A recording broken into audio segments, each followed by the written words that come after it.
हर खबर पर होगी आपकी पकड़। डाउनलोड कीजिए एबीपी लाइव ऐप।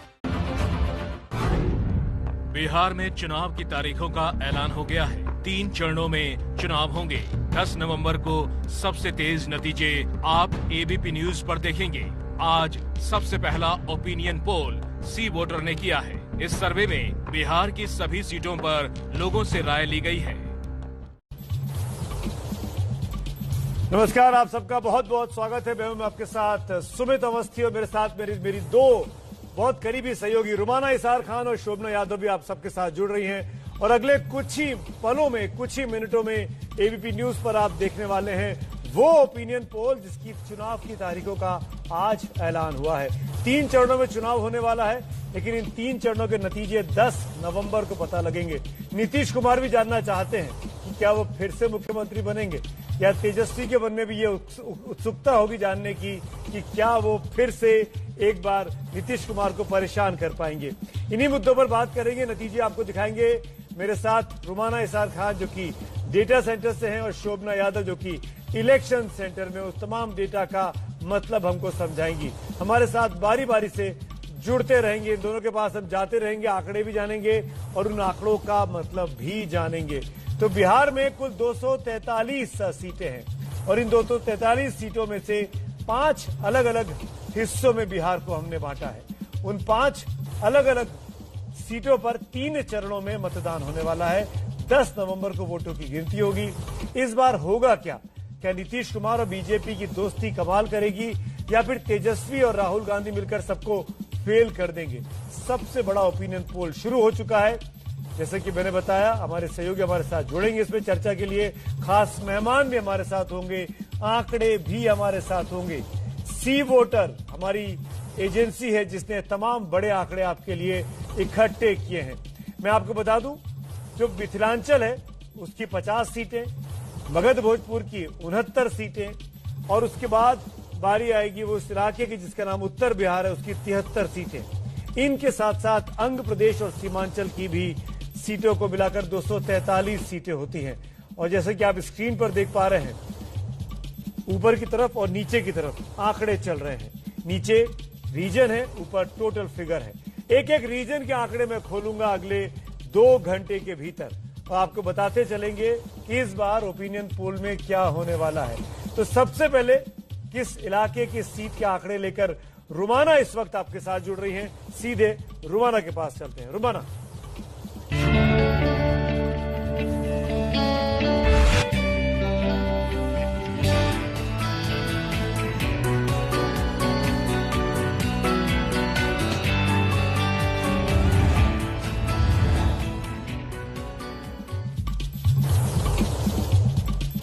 कोरोना काल में दुनिया का सबसे बड़ा चुनाव, और आप जानते हैं चुनाव मतलब एबीपी न्यूज, क्योंकि न सिर्फ सटीक आंकड़े बल्कि सही विश्लेषण और वो भी बिल्कुल अलग अंदाज में। इस बार का अंदाज जरा देख लीजिए आप। ये गंगा की धारा प्रवाह, मां गंगा धारा प्रवाह बह रही हैं, लेकिन इस चुनावी धारा में वोटर किसे किनारे लगाएगा, किसकी नैया पार लगा देगा, ये ओपिनियन पोल के आंकड़े आज हम आपके सामने रखने वाले हैं। और ये बिहार का नक्शा जो आप गंगा नदी पर तैरते हुए देख रहे हैं, इसे आप एक पंजे के तौर पर समझ सकते हैं, क्योंकि हमने 5 हिस्सों में बिहार को बांटा है।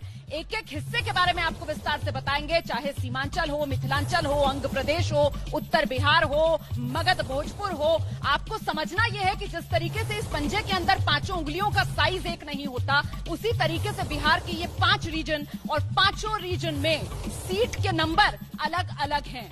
तो शुरुआत हम करते हैं सबसे पहले उस इलाके से जिसे सीमांचल कहा जाता है, क्योंकि ये सीमा से लगता हुआ इलाका, नेपाल की सीमा से ये इलाका लगता है।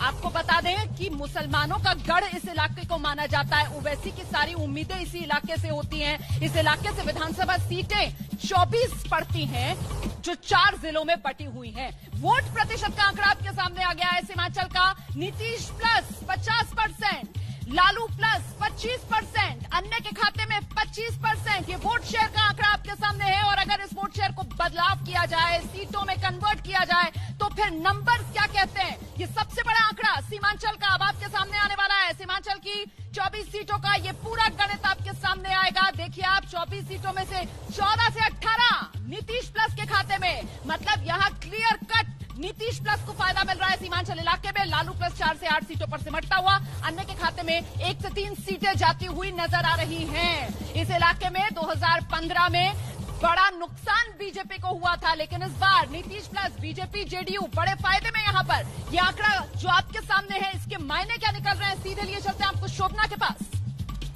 बिल्कुल रोमाना, इस समय तो नीतीश प्लस जो है यानी जेडीयू और बीजेपी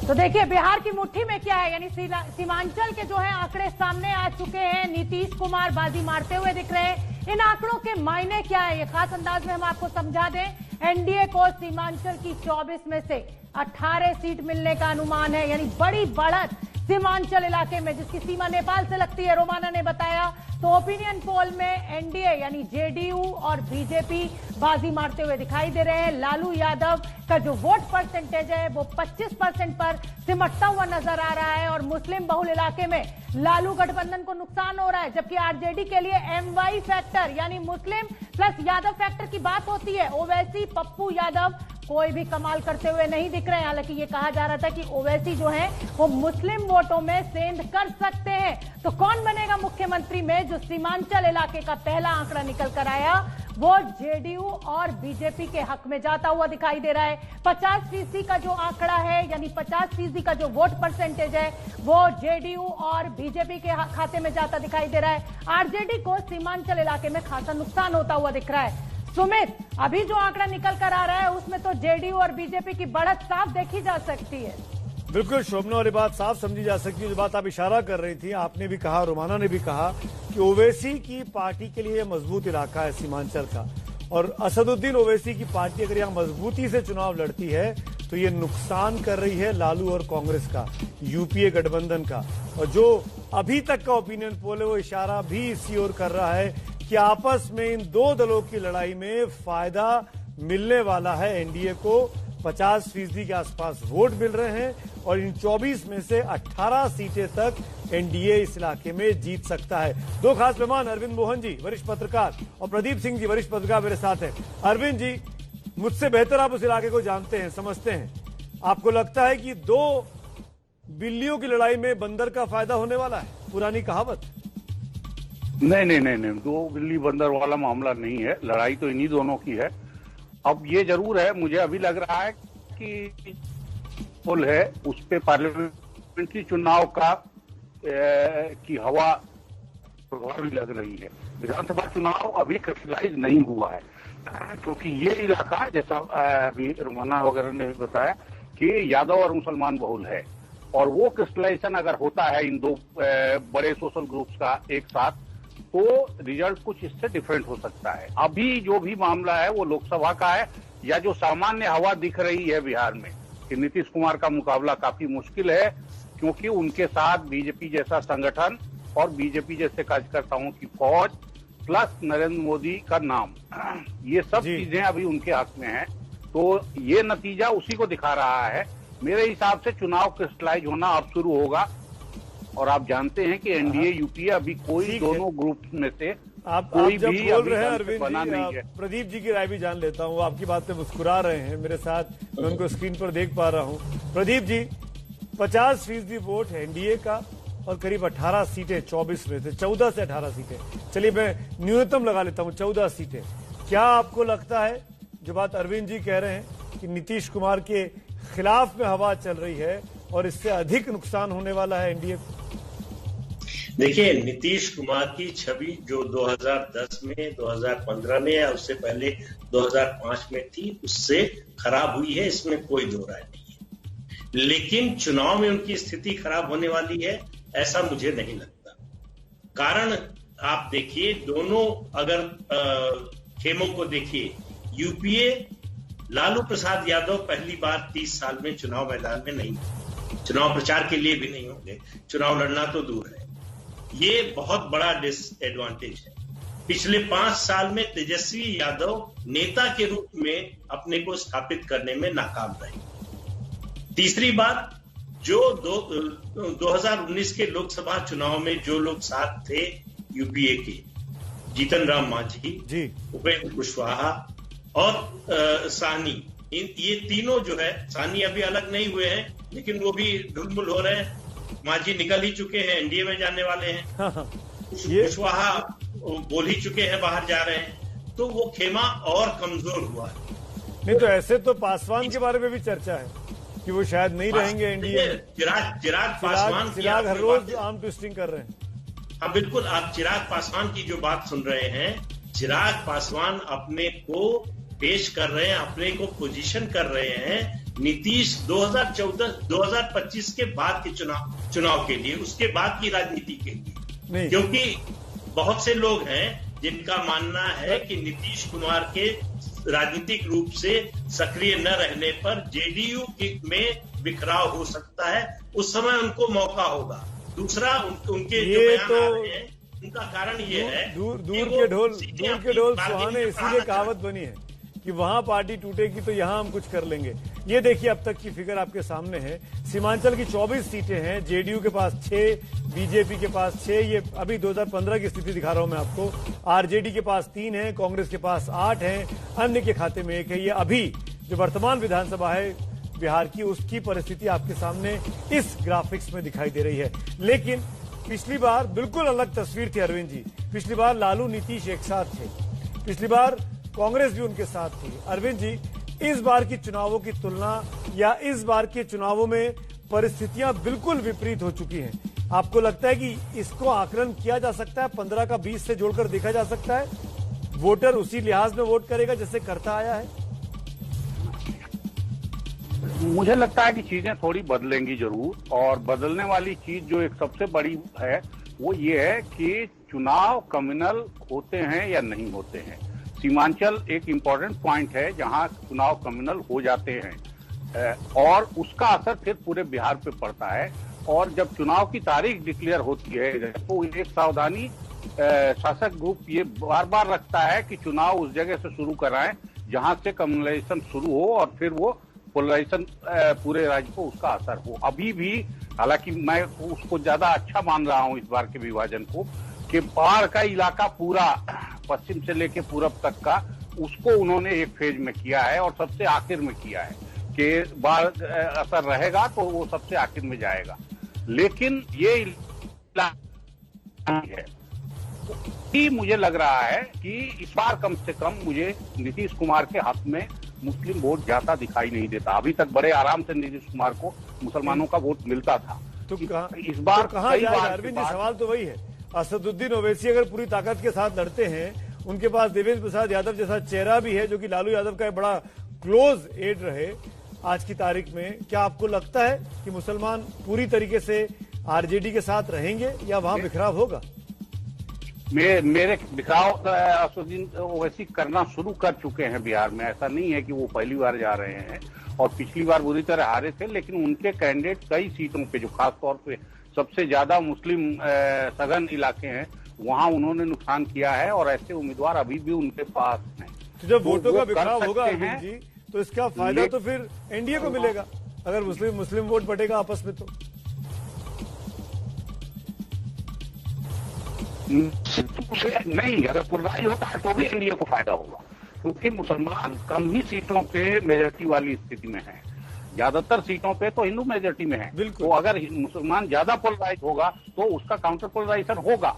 लेकिन यहाँ ऐसा हिसाब है कि सिर्फ यादव और मुसलमान एक तरफ हो जाएं तो भी काफी सारी सीटें आरजेडी को मिलेंगी, जो अभी हमारा आंकड़ा है कि अभी पोल का, इसलिए मैं कह रहा था कि अभी चुनाव नहीं हो रहा है, अभी बहुत ही फ्लूइड हालत है, तो उसमें इससे बेहतर हो जाएगा अगर उस किस्म का। पिछली दफे यादव का वोट लोकसभा चुनाव में मैं कहूंगा बहुत सॉलिड ढंग से बीजेपी को भी गया है और जगह।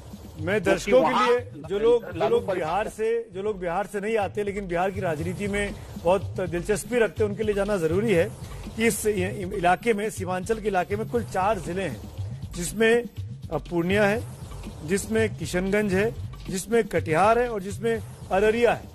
और ये 4 जिले जो हैं कुल मिलाकर 4 लोकसभा सीटें और 24 विधानसभा सीटें हैं और बिल्कुल नेपाल से और पश्चिम बंगाल से लगता हुआ इलाका है। इस जगह पर बहुत ज्यादा तरीके से बहुत बड़ी तादाद माइनॉरिटी वोटर्स की है। तो प्रदीप जी, ऐसी जगहों पर जहां पर कम्युनल वोटिंग होने का खतरा रहता है, जहां पर पॉलिटिकल पार्टीज चाहती है कि पोलराइजेशन हो जाए, वो ऐसे में फायदा किसको मिलेगा? देखिए सुमित जी, ऐसा है, सीमांचल की जो स्थिति है उसमें यूपीए के सामने एक बहुत बड़ी मुश्किल है कि ये मुस्लिम बहुल इलाका है। इसमें ज्यादा से ज्यादा उम्मीदवार क्या मुस्लिम उतारे तो उसका मुस्लिम वोटों का फायदा हो सकता है, लेकिन अगर वो ऐसा करते हैं तो काउंटर पोलराइजेशन हो सकता है जिससे नुकसान हो सकता है। तो वो संतुलन वाली संख्या क्या हो कि उससे काउंटर पोलराइजेशन ना होने पाए। जी। दूसरा, असदुद्दीन ओवैसी जो है पिछले चुनाव में हार भले गए हो, लेकिन आप देखिए उन्होंने अपना बेस बढ़ाया, उनका एक एमएलए जीता भी है, किशनगंज लोकसभा सीट लड़े थे, हार गए, लेकिन अच्छा खासा वोट मिला। तो अब मुसलमानों के सामने एक विकल्प है। आरजेडी की जो स्थिति है उसमें रघुवंश बाबू की जो चिट्ठी थी आखिरी समय की, उसको आप याद कीजिए, जिस तरह से उन्होंने, कुशवाहा ने गठबंधन छोड़ा है और कहा कि तेजस्वी यादव का नेतृत्व हमें मंजूर नहीं है। उन सब चीजों को देखते हुए आप देखें तो आरजेडी उम्मीद नहीं जगाती है। ये 2015 नहीं है जब नीतीश और लालू मिल गए थे। आपकी बात अहम है प्रदीप जी, आपकी बात अहम है। तेजस्वी यादव की लोकप्रियता के तौर पर अगर उनके अलायंस की ही बात की जाए तो उसके अंदर भी शायद एकता नहीं है कि वो तेजस्वी को मुख्यमंत्री के तौर पर यूपीए प्रोजेक्ट करना चाहे, जिसमें कांग्रेस पार्टी भी अगर हो जाए, जिसमें मान लीजिए कि उपेंद्र कुशवाहा को बनाया जाता है, रुक जाते हैं, तब भी अगर वो तेजस्वी को मुख्यमंत्री मानेंगे, इस पर सवाल खड़े होते हैं। मैं आगे बढ़ता हूं। हमने फिंगर 1 की बात कर दी, हमने बिहार को 5 हिस्सों में दिखाया, 5 उंगलियों की तरह। फिंगर 1 मिथिलांचल आपने देख लिया। फिंगर 2, अब फिंगर 2 पे ले चलेंगे और उसके लिए आपको सीधे रुमाना के पास लिए चलते हैं। रुमाना, फिंगर 2 में अंग प्रदेश की बात आज आप करने वाली हैं।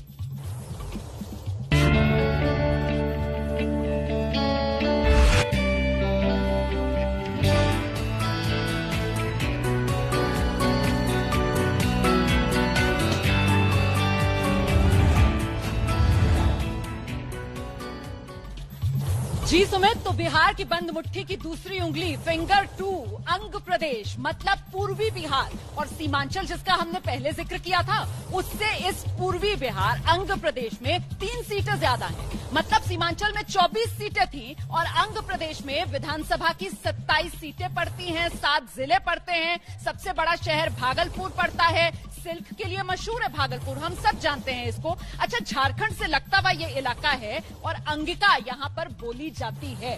और ये देखिए वोट परसेंटेज का आंकड़ा आपके सामने। ओपिनियन पोल ये कह रहा है कि वोट परसेंटेज में 46% नीतीश प्लस के खाते में, लालू प्लस 31%, अन्य के खाते में 23%।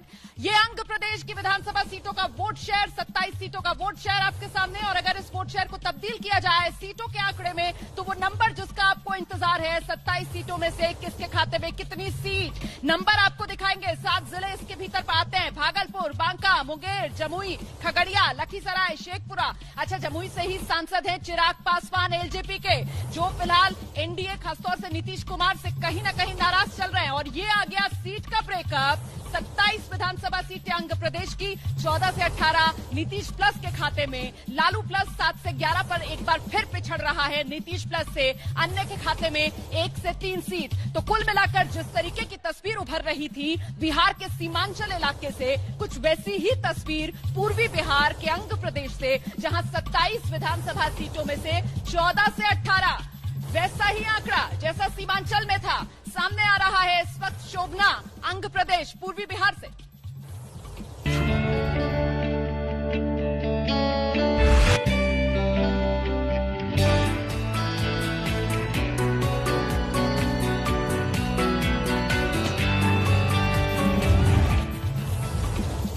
बिल्कुल रोमाना, आंध्र प्रदेश का आपने जिक्र किया, 27 सीटों का वोट परसेंटेज बताया और जिस तरीके के आंकड़े यहां निकल कर आ रहे हैं, यहां भी जेडीयू बीजेपी बाजी मारती हुई दिखाई दे रही है। अब इन सीटों के ये जो वोट परसेंटेज है और 27 में जो जेडीयू और बीजेपी बाजी मारते हुए दिखाई दे रही है, इसके मायने क्या हैं?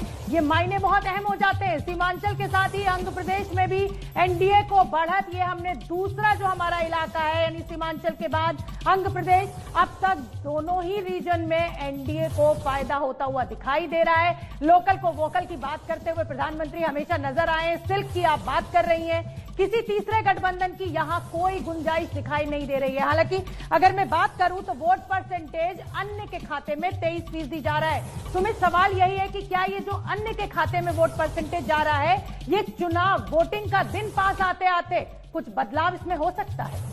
देखिए, एक चीज देखनी पड़ेगी कि इसमें अदर्स में कौन कौन सी पार्टियां हैं, यह ना बहुत जरूरी है। लेकिन अभी हम ये बता दें दर्शकों को कि आज की तारीख में जो एनडीए है, उसी एनडीए के हिसाब से ये सी वोटर ने हमारे लिए सर्वे कराया है। यानी इस एनडीए के खाते में पासवान की पार्टी को गिना गया है, यानी इसी के अंदर लोक जनशक्ति पार्टी है। बीती बार की अगर बात कर लें, जो अभी वर्तमान विधानसभा है, उसमें जेडीयू के पास 12 सीटें हैं, बीजेपी के पास 3 सीटें हैं, लालू यादव की पार्टी आरजेडी के पास 8 सीटें हैं, कांग्रेस के खाते में 4 सीटें हैं और अन्य के खाते में इस वक्त कोई सीट नहीं है। लेकिन इस बार जैसे कि आंकड़ा दिखा रहा है, 1 से 3 सीटें अन्य के खाते में इस इलाके से, आंध्र प्रदेश से जा सकती हैं। और ये चीजें वाकई में दिलचस्पी वाली हैं कि ये 1 से 4 सीटें कौन सी हैं, कौन सी पार्टी की हैं और किसके पास जा सकती हैं। इसमें सबसे इंपॉर्टेंट बात 2015 में हमको नहीं भूलना चाहिए कि लालू, नीतीश और कांग्रेस ये मिलकर महागठबंधन बना था। तब 12, 8 और 4 यानी 27 में से 24 सीटें इस इलाके से जीती थी सिर्फ और सिर्फ महागठबंधन ने। अब परिस्थितियां बदल चुकी हैं। नीतीश कुमार महागठबंधन से बाहर आ चुके हैं, वापस बीजेपी के साथ हैं, एनडीए के साथ हैं। बीती बार बीजेपी ने यहां से 3 सीटें जीती और बीजेपी की सहयोगी पासवान की पार्टी थी उस वक्त पे, उनको उस वक्त सीटें नहीं थी। तो कुल मिलाकर परिस्थितियां ये दिखाती हैं कि अब चुनाव बदल रहा है, चुनाव की हवा और फिजा बदली हुई है। अरविंद जी और प्रदीप जी मेरे साथ हैं। अरविंद जी, इसको कैसे देखते हैं आप, इन आंकड़ों को जो आंध्र प्रदेश के आंकड़े हैं और जो कि साफ कह रहे हैं कि महागठबंधन में जो टूट हुई, जो फूट हुई, नीतीश कुमार जो अलग हुए, उसका फायदा नीतीश और बीजेपी दोनों को मिल रहा है? निश्चित रूप से ये बहुत बड़ा चेंज था कि नीतीश कुमार इस तरफ से दूसरी तरफ चले जाएं, और वो असर अभी भी है। और वो असर मैं इसलिए भी मानता हूं कि नीतीश कुमार की पार्टी का तो मैं बहुत भरोसे से नहीं कर सकता, लेकिन बीजेपी के पास जितनी तैयारी है, जितने साधन हैं, जितने वर्कर हैं, वो हर बूथ तक दिखाई देने वाले हैं। तो वो एक बहुत बड़ा फैक्टर चुनाव में बनेगा निश्चित रूप से। सोशल ग्रुपिंग्स का मैं जरूर ये मानता हूं कि अभी क्रिस्टलाइजेशन बहुत ज्यादा नहीं हुआ है और 2 ग्रुप्स पे नजर रखने की जरूरत है। और ये इलाका जो है वो उन दोनों ग्रुप्स के लिए इम्पोर्टेंट है। एक ग्रुप तो यही जो रामविलास जी का नाम आप बार बार ले रहे हैं, वो ग्रुप काफी पोलराइज्ड है, 5-6% वोट हैं। और डेमोक्रेसी में हम जानते हैं कि वोट 5-6 का मतलब 5-6 नहीं होता है। अगर वो पला बदल के दूसरी तरफ जाएगा तो उसका वजन 10-12% हो जाता है। बहुत अगर इम्पोर्टेंट बात आप कर रहे हैं अरविंद जी। और कुल मिलाकर अभी तक हम मैं आता हूं आपके पास, कुल 51 सीटें 243 में से हम आपको अब तक दिखा चुके हैं, 2427 सीमांचल और आंध्र प्रदेश की। और इन 51 में से 28 से 36 सीटें अभी सत्तारूढ़ एनडीए के खाते में जा रही हैं। तो आप अंदाजा लगाइए कि क्या ये चुनाव नीतीश कुमार को फिर से मुख्यमंत्री बनाने की ओर आगे बढ़ने वाला है? ओपिनियन पोल का जवाब क्या है, ये आपको ब्रेक के उस पार पता चलेगा जब हम बाकी इलाकों के फिगर्स आपके सामने खोलेंगे। एक बार फिर आपका स्वागत है इस बड़े ओपिनियन पोल में। बिहार का ओपिनियन पोल चल रहा है, नतीजे 10 नवंबर को आएंगे, लेकिन आज हम बताने की कोशिश कर रहे हैं कि आखिरकार बिहार की जनता के मन में क्या है। 2 प्रदेशों की हम बात कर चुके, 2 इलाकों की हम बात कर चुके हैं इस प्रदेश में से, आंध्र प्रदेश और सीमांचल। आगे चलेंगे अगले हिस्से की ओर और उसके लिए आपको ले चलूंगा सीधे गंगा तट पर खड़ी मेरी सहयोगी रुमाना इसार खान के पास।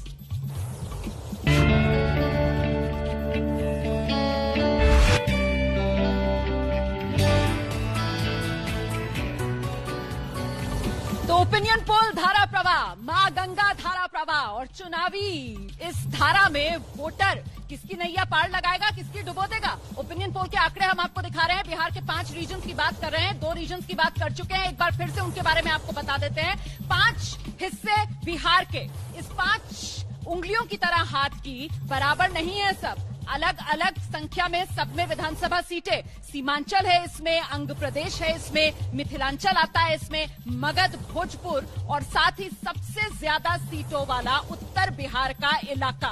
मैं मिथिलांचल पर आऊं जिसमें सीधे 50 विधानसभा की सीटें हैं। शुरुआत जरा एक बार फिर से कर लेते हैं सीमांचल और अंग प्रदेश के आंकड़ों के साथ, क्योंकि सीमांचल वो हिस्सा है बिहार का जो MY समीकरण के लिहाज से लालू प्रसाद यादव की पार्टी आरजेडी को बहुत सूट करता है, लेकिन उसका फायदा फिलहाल लालू प्रसाद यादव की पार्टी को मिलता हुआ नजर नहीं आ रहा। नुकसान लालू प्लस मतलब लालू के गठबंधन को, फायदा नीतीश प्लस मतलब नीतीश के गठबंधन को।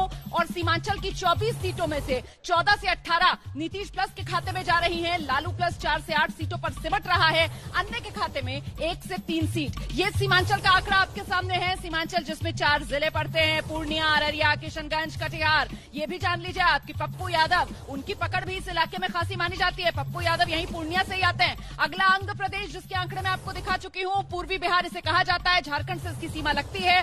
सीमांचल से 3 सीटें इसमें ज्यादा है विधानसभा की, 27 सीट का कुल आंकड़ा। और यहां पर भी नीतीश प्लस 14 से 18 पर, लालू प्लस 7 से 11 पर, अन्य के खाते में 1 से 3 सीट। ये अंग प्रदेश पूर्वी बिहार का आंकड़ा आपके सामने आ गया है। और अब एक मुश्त 50 विधानसभा सीटों की बात कर लेते हैं। मिथिलांचल से आती है ये 50 विधानसभा सीटें। मिथिलांचल मतलब एम्स का तोहफा इस इलाके को केंद्र की तरफ से दिया गया है। आंकड़ा देख लीजिए पहले आप, वोट शेयर सामने आ गया है। नीतीश प्लस 44%, यहां पर भी लालू प्लस 34% पिछड़ रहा है। नीतीश प्लस 44% से वोट शेयर के मामले में, अन्य के खाते में 22 प्लस का वोट शेयर जाता हुआ नजर आ रहा है। कुल मिलाकर जिस तरीके से मेहरबानी केंद्र की रही है मिथिलांचल में पिछले दिनों हमने देखा, चाहे एम्स का तोहफा हो, चाहे रेलवे का पुल हो, चाहे एयरपोर्ट शुरू करने की बात हो, उसका फायदा सीटों के लिहाज से मिल रहा है नीतीश प्लस को। 27 से 31 सीटें मिथिलांचल की 50 विधानसभा सीटों में से नीतीश प्लस के खाते में जा रही हैं। लालू प्लस 16 से 20 सीटों पर सिमट रहा है, अन्य के खाते में महज 2 से 4 सीट। और ये आंकड़ा बेहद महत्वपूर्ण हो जाता है, इसलिए अब तक 101 सीटों में एनडीए को भारी बढ़त, ये कह रहा है सी वोटर का ओपिनियन पोल। सर्वे के आंकड़े बता रहे हैं कुल मिलाकर 101 सीटों में ही एनडीए को मिल गई है बड़ी बढ़त। शोभना, बिल्कुल रोमाना, जिस तरीके से जेडीयू ने नारा दिया है कि न्याय के साथ तरक्की, अब की बार नीतीश की बात पक्की। तो जो आंकड़े सामने आ रहे हैं, चाहे वोट परसेंटेज की बात कर ले, चाहे हम सीटों की बात कर ले, जेडीयू बीजेपी लगातार बढ़त बनाए हुए हैं। और अब ये जो बढ़त मिथिलांचल में बनी हुई है, इसके मायने क्या है ये मैं समझा देती हूँ। सीमांचल, अंग और मिथिलांचल रीजन का सर्वे हम आपको दिखा चुके हैं। ओपिनियन पोल एबीपी न्यूज पर इस समय आप सबसे बड़ा ओपिनियन पोल, सबसे पहला ओपिनियन पोल देख रहे हैं। और इसमें एनडीए बढ़त बनाता हुआ दिख रहा है। अगर 2015 की बात करें तो लालू और नीतीश साथ साथ थे, लेकिन अब परिस्थिति बदल चुकी है। अब नीतीश कुमार कह रहे हैं कि उनको तो कोई चुनौती ही नहीं है आरजेडी से। अब तक की सभी तीनों रीजन में एनडीए को बढ़त मिल गई है। तो जो नारा है कि न्याय के साथ तरक्की, अब की बात नीतीश की बात पक्की, वो बिल्कुल होती हुई दिख रही है। 2015 की तुलना में लालू गठबंधन का प्रदर्शन फीका नजर आ रहा है इन ओपिनियन पोल में। यानी ये जो कहा जा रहा था कि पोस्टर पे से लालू यादव की जो तस्वीर गायब कर दी है तेजस्वी ने, क्या उसी का खामियाजा भुगत रहे हैं इन आंकड़ों में जो निकल कर आ रहा है सुमित? देखिए, ये तो बहुत दिलचस्प सवाल आपने पूछा और इसका जवाब मेरे पास तो कम से कम नहीं है। स्टूडियो में बैठकर हमको जमीन पे जाना पड़ेगा। जमीन के कुछ बड़े चेहरे मेरे साथ स्क्रीन पर इस वक्त आप देख पा रहे हैं। पंकज झा मिथिलांचल से आते हैं और इस वक्त मिथिलांचल में ही मौजूद हैं। उनके पास जरूर चलूंगा मैं। साथ में दिबांग भी हमारे साथ जुड़ गए हैं, सिद्धार्थ मिश्रा साहब भी हमारे साथ जुड़ गए जो कि पॉलिटिकल एनालिस्ट हैं। आपका सबका स्वागत करता हूं। और पहले से अरविंद जी और प्रदीप जी जुड़े हुए हैं। पंकज, आप मिथिलांचल के इन हाउस एक्सपर्ट हैं, आप उस इलाके से आते हैं, आपकी पैदाइश वहां पे हुई है। और हमारा ये सी वोटर का सर्वे कह रहा है कि इस बार तो उस इलाके में भी फायदा हो रहा है एनडीए को, जैसा कि अंग प्रदेश में हुआ या सीमांचल में हुआ। आप क्या टोल ले पा रहे हैं? सुमित, पिछले 3-4 दिनों से मुझे भी इसी बात का एहसास हो रहा है। और सबसे बड़ी बात एक सुमित कहना चाहूंगा कि पिछली बार ये वो इलाका था जहां ये लालू और नीतीश जो मिले थे उसका बहुत बड़ा फायदा हुआ था। आप देखिए ना, समस्तीपुर जो कर्पूरी ठाकुर का इलाका है वहां तो बीजेपी अपना खाता भी नहीं खोल पाई थी। दरभंगा, मधुबनी, इन सब जिलों में भी बड़ी मुश्किल हो गई थी बीजेपी को सीटें निकालने में। और इस बार जो संकेत मिल रहे हैं ओपिनियन पोल से, उसमें यह है कि बीजेपी के साथ नीतीश को जाने का बहुत फायदा हुआ। हम कई इलाकों पर गए हैं, 15 साल की एक हल्की सी एंटी इनकम्बेंसी मुझे नजर आई है। नीतीश ने जो पहले 10 साल में काम किया था, इस बार वो नहीं हो पाया। ये बात वो खुद भी कहते हैं। 2 साल तो वो लालू और उनके परिवार के साथ झगड़े में ही लगे रह गए। तो बीजेपी के जाने का बहुत बड़ा फायदा इस बार दिख रहा है नीतीश कुमार को। और इसीलिए देखिए, पूरा जो इलाका है मिथिलांचल का, उसमें एनडीए को बढ़त है। लेकिन ये वही इलाका है जहां आरजेडी को भी बहुत बड़ी उम्मीदें थी, क्योंकि उसका जो परंपरागत वोट बैंक है मुस्लिम और यादव समीकरण का, वो इस इलाके में कई जगहों पे बहुत मजबूत कम्बो बनता है। लेकिन अगर इस तरीके के संकेत आ रहे हैं तो वाकई में ये खतरनाक संकेत है, शुभ संकेत तो नहीं है तेजस्वी के लिए। खतरनाक संकेत है तेजस्वी के लिए। सिद्धार्थ मिश्रा जी, मैं आपके पास आना चाहूंगा। आप हालांकि आंध्र प्रदेश के एक्सपर्ट हैं, लेकिन मैं ये जानना चाहूंगा आपसे, अब तक के जो हमने आंकड़े दिखाए हैं, करीब 101 सीटें हम सामने रख चुके हैं अपने इस ओपिनियन पोल में, और 55 से 67 सीटें जा रही हैं एनडीए के खाते में। और उसमें आंध्र प्रदेश भी है, मिथिलांचल भी है और सीमांचल भी है। यानी एक तरीके से 243 में से अगर 55-60 सीटें, 55-65 सीटें जा रही हैं, इसका मतलब तो साफ है कि नीतीश कुमार लगता है कि फिर से सरकार बनाने की ओर आगे बढ़ गए।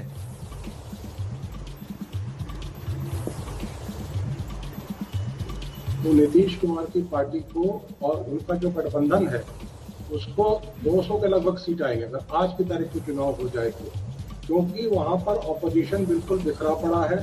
ऑपोजिशन का नेता कौन है, ऑपोजिशन का चेहरा कौन है, ऑपोजिशन में कौन लोग हैं। ग्रैंड अलायंस नाम तो है ग्रैंड अलायंस, लेकिन इस अलायंस में कोई है भी या नहीं भी है।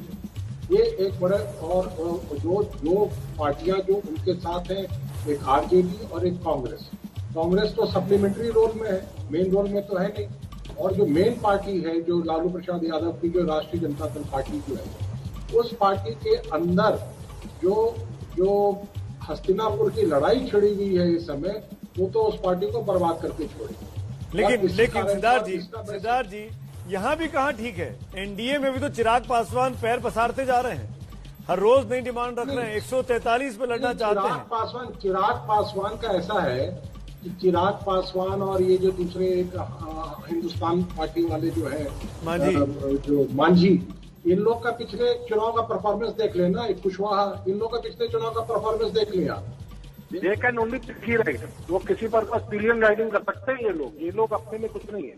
आई एम सॉरी, लेकिन ये कुछ है अपना, ठीक है, चुनाव के पहले का अपना कुछ ये कर रहे हैं कि जहां से ज्यादा सीट मिल जाएगी वहां से लड़ जाएंगे। अब आपने आइडियोलॉजी के नाम पे 2018 में कुशवाहा जी ने पार्टी छोड़ी। आज यहाँ एडजस्टमेंट नहीं हो रहा है, यहाँ चेहरा नहीं बन पा रहे हैं, तो कहते हैं वापस मैं एनडीए में चला जाऊंगा, इंडिया में बात। तो अब इन लोगों की क्या दिशा है? देखिए, बिहार में इस समय जो पार्टी, जिसमें 4 पार्टी है, जिनमें की सिद्धार्थ जी 4 पार्टी है जिनके आपने इंटरेस्टिंग पॉइंट किया। ये जो दुखती रग है ना, ये जो दुखती रग है, इसी पर मैं दिमाग से सवाल लेना चाह रहा था कि आइडियोलॉजी आज की तारीख में कहां बची है। 5 साल पहले दिमाग हम महागठबंधन की बातें कर रहे थे, लालू नीतीश एक साथ थे, 2 धुर विरोधी। 5 साल बाद आज 2020 में वही नीतीश कुमार उसी बीजेपी के साथ है जिसके खिलाफ पिछली बार चुनाव लड़े हैं। तो आइडियोलॉजी आज के चुनाव में मायने रखेगी क्या?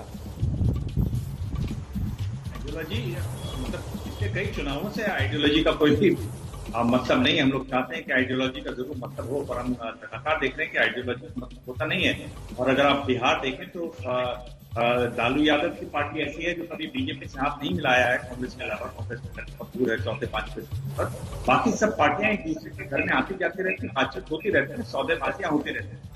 तो बड़ा उसमें मुद्दा यही देखा जाता है कि सत्ता में कौन आ रहा है। और दूसरी बात ये देखी जाती है कि अगर ये सत्ता में आ ही रहे हैं, इनका आना निश्चित है, तो किसी तरीके से भाव सौदा करके उसका बोलिया जाए ताकि सत्ता मिल सके। ये तो साफ है, आज हमारे नेता बिल्कुल साफ यही करते हैं। और बिहार की वो दिखाई देगा। आप देखिएगा लगातार ले गए, अब ये आरएलएसपी वाले भी दाएं बाएं हो रहे हैं।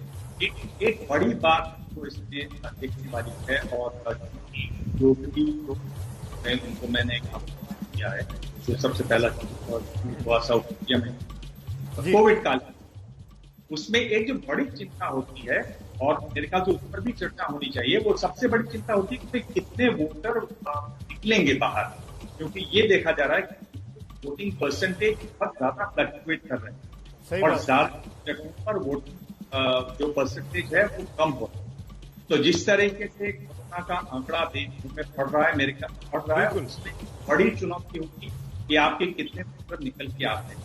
उसमें ये इंटरेस्टिंग बात है दिबांग, कि कितने लोग निकल कर आते हैं इस कोरोना काल में। हालांकि इलेक्शन कमीशन ने बहुत बड़े बड़े वादे किए। संगीता तिवारी भी मेरे साथ जुड़ गए हैं, सिवान से मेरे सहयोगी अखिलेश आनंद भी आप स्क्रीन पर देख पा रहे हैं। लेकिन संगीता जी, मैं आपसे पूछना चाहूंगा, आपको मेरे पास जो फिगर है, बीती बार 2015 में एनडीए को मिथिलांचल के स्पेसिफिकली बात करूं तो 5 सीटें आई थी, 45 सीटें यूपीए के खाते में थी। आज की तारीख में आज बिल्कुल उल्टा है। आज इस इलाके में बीजेपी और जेडीयू लीड ले रहा है और ये लोग पीछे छूट गए हैं। क्यों? देखिए, पिछले चुनाव से इस चुनाव की कहीं भी तुलना नहीं हो सकती, क्योंकि पिछली बार जिस तरह का गठबंधन बना था वो बिहार में, उसका नाम वाकई में महागठबंधन कह सकते हैं, क्योंकि दो चेहरे जो कि बिहार की राजनीति के सबसे मजबूत चेहरे हैं वो एक साथ आए थे।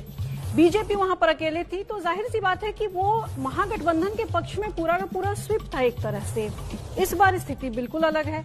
महागठबंधन के पास चेहरा नहीं है। अगर आप देखें सुमित, तो लालू यादव सबसे बड़ा चेहरा जेल में है, कैंपेन तक नहीं कर पा रहे हैं। कांग्रेस में कोई नेता नहीं दिख रहा है, वहां पर कोई अभी बुगाहट नहीं दिख रही है महागठबंधन की। तो वैसे में बड़ी साफ सी स्थिति है कि जो भी मिथिलांचल में जिस तरह का रुझान दिख रहा है ये आपको बाकी इलाकों में भी दिखेगा। बिल्कुल, कुल मिलाकर ये बात कही जा सकती है, मेरे ख्याल से अरविंद जी इस पर और रोशनी डाल पाएंगे, कि अपोजिशन के पास कोई चेहरा ना होना, जिसकी इशारा सिद्धार्थ जी ने भी किया, जिसका इशारा संगीता जी भी कर रही हैं, बहुत बड़ा ड्रॉबैक है क्या ये अरविंद जी? देखिए, असल में वोटर का मूड क्या है, ये ओपिनियन पोल से तो कुछ आ रहा है, लेकिन सिर्फ ये मामला नहीं रहता है। आप उत्तर प्रदेश का चुनाव देखिए, पिछले बार आप देखेंगे तो अखिलेश यादव बहुत बढ़िया चेहरा, उधर मायावती बहुत साफ चेहरा, और बीजेपी के पास कोई चेहरा नहीं था और बीजेपी ने स्विप किया। इसलिए चुनाव इस तरह से नहीं होता है। चुनाव असल में बेसिक काम परफॉर्मेंस को जनता कैसे आंक रहे, और तो नीतीश कुमार का आप उत्तर प्रदेश की तुलना बिहार से कर रहे हैं। नहीं, मैं ऑरेंज और एप्पल की तुलना की जा रही है, ये कहां तक मुनासिब है सर? दोनों एक ही जैसा बिहेव करते रहे हैं। और संगीता जी काउंटर करना चाह रही हैं आपको। अरविंद जी, आप यूपी में स्थानीय तौर पे चेहरा नहीं हो, लेकिन नरेंद्र मोदी बहुत बड़ा चेहरा थे। अब तो नरेंद्र मोदी का चेहरा भी है, नरेंद्र मोदी का जी क्या नहीं है। मैं वही कह रही हूँ कि उस तरह का चेहरा कहाँ पे है बिहार मैं में? लौटूंगा, पंकज भी बोलना चाह रहे हैं, अखिलेश भी बोलना चाह रहे हैं, मैं सबके पास आता हूँ, प्रदीप जी भी बोलना चाह रहे हैं, मैं सबके पास आता हूं। मेरे ख्याल से आंकड़े धीरे धीरे खोलने चाहिए। बहुत से लोग मुझे व्हाट्सएप कर रहे हैं, बहुत से लोग ट्विटर पे हैं जो कह रहे हैं कि भाई पहले 243 दिखा दो फिर बहस कर लेना। तो लेट्स गो अहेड। मैं फिलहाल एक छोटा सा ब्रेक ले रहा हूं। ब्रेक के बाद जब लौटेंगे तो बात करेंगे अगले इलाके की, जो कि मगध भोजपुर का इलाका है, जहां पे 69 सीटें हैं, और जानेंगे कि उन जगहों पर किसने ज्यादा मजबूती के साथ इस बार अपनी तैयारी कर रखी है। तो बेहद दिलचस्प चर्चा चल रही है। तमाम खास मेहमान मेरे साथ बने हुए हैं। 101 सीटें हम दिखा चुके हैं, 243 में से लगभग आधा बिहार आपके सामने है, और ओपिनियन पोल ये कह रहा है कि 55 से 67 सीटें नीतीश कुमार की अलायंस के खाते में जा रही हैं, और आरजेडी का जो गठबंधन है, लालू यादव की पार्टी का जो गठबंधन है, वो पीछे छूटता जा रहा है। यानी चौथी बार भी मुख्यमंत्री बनने की ओर नीतीश कुमार अग्रसर ओपिनियन पोल में दिखाई दे रहे हैं। सबने हाथ उठाया था, लेकिन मैं सबसे पहला मौका अखिलेश आनंद को देना चाहूंगा, क्योंकि वो बीते करीब 8-10 दिनों से बिहार में घूम रहे हैं और उनके पास जमीन की रिपोर्ट है। जमीन में वो क्या आंक रहे हैं?